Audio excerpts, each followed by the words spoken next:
So I've been told, get the job, and then life works. No, get the grades. Get the grades, and then I'm going to get the job. Yeah. Like Yes. the grades is the job.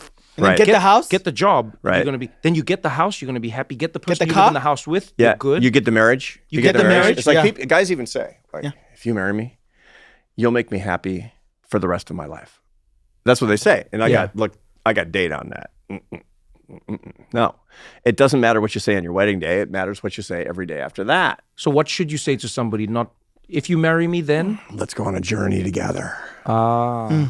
Help complete me. Because together we'll wire our batteries together. We'll create an antenna to God. Yeah, teach me something. Let's That's work. beautiful. Let's walk through life together. Yeah. Let's walk. I want to walk through life together.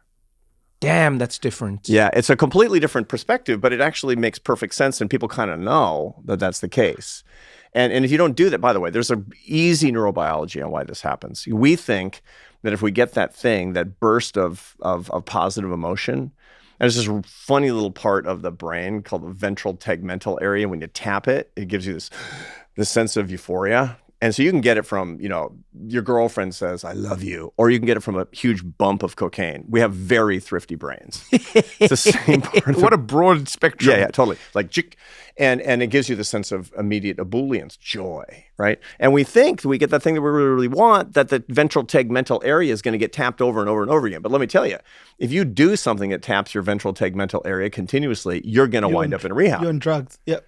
You're an addict. I mean, that's exactly. Is that because we weren't designed to have the ventral tegmental tapped that many times? We're not designed to feel emotion continuously. Yeah. Remember, emotions are an alarm that there's something good for you or something bad for you that you should approach or avoid.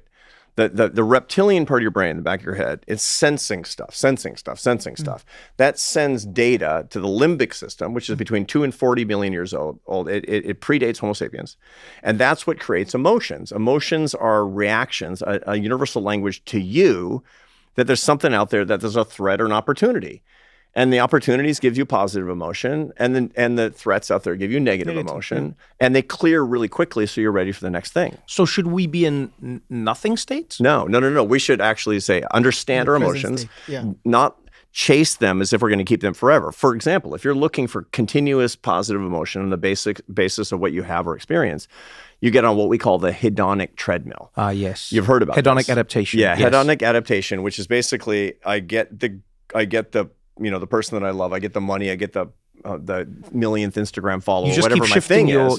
And you're just running, and that treadmill starts speeding up until it's going with terrifying speed, and then you're afraid to step off it because you're going to face plant if you try to step off a speeding treadmill. Yeah. And that's no way to live. And you're hedonically adapting, which is called homeostasis, where the brain is adapting emotionally back to the baseline state. So you're ready for the next set of circumstances. One of the best pieces of advice I ever received in my life came from my best friend's dad when we were still in school, and they had grown to do well for themselves. They didn't, he didn't grow up doing well, and so he had a nice car. They had a very decent house, but it wasn't like super wealthy. It wasn't a mansion or anything.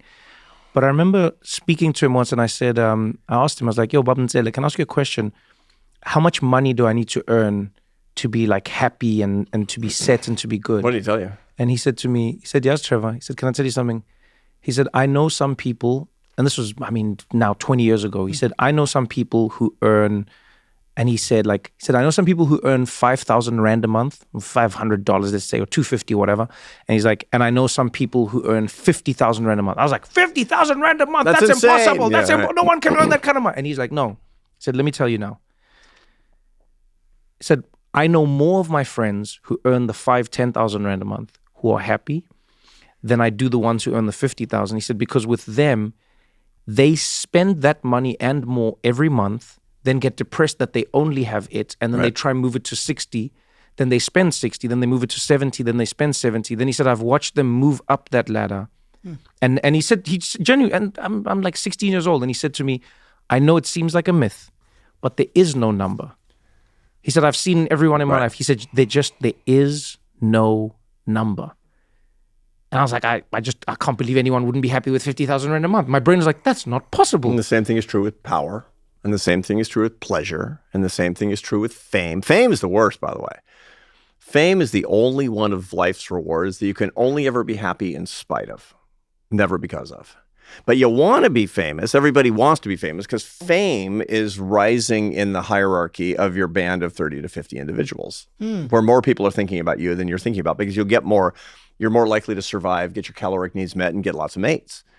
The trouble is that we can't accommodate that tendency to a world in which we can actually be famous in front of millions of people. That will make you literally insane. Okay. It will make you literally insane unless you're very self-governing, unless you're really self-managing. And you know tons of people in show business that are pretty nuts. They're pretty nuts because they're on this treadmill of more and more and more, and I can't have enough. And it's like drinking seawater. The more that I drink, the thirstier I get. The more dehydrated they get. Exactly right. It also does this thing to you where, you know, when you think about like the fame of it all and how powerful it is, I've often thought one of the most genius things that TikTok did, that I don't think any other social media platform ever did, but I watched it on TikTok. TikTok allows everyone to go viral.